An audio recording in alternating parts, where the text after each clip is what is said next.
Derek Chauvin was the infamous police officer who played a part in the death of George Floyd. As he stands trial, Chauvin has decided not to testify on his behalf. The prosecution opened and closed its case against Derek Chauvin and claims Chauvin's excessive use of force while restraining the late George Floyd caused his death. Lafayette criminal defense attorney Thomas E. Gilbo, who is not associated with the Minneapolis case, says Chauvin's defense is trying to keep him afloat while facing several charges.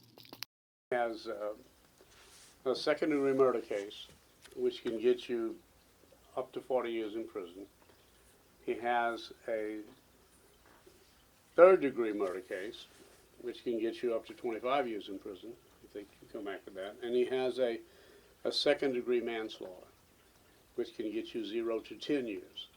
So Gilbo thinks the defense is working to ensure Chauvin receives the least amount of time in prison possible.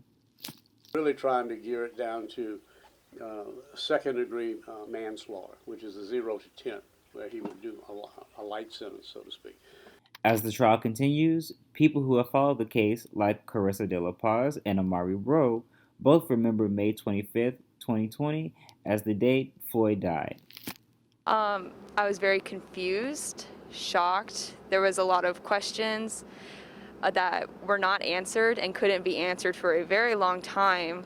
I didn't think anybody would do something like that, but at the same time, we live in a cruel world, so. Some people have mixed feelings about Chauvin's decision not to testify.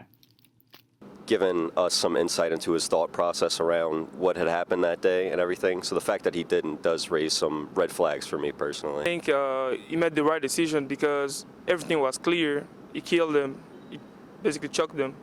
Probably the correct decision not to testify. You don't have to testify if it's going to get you incriminated. Less than 2% of police officers are prosecuted for fatal shootings.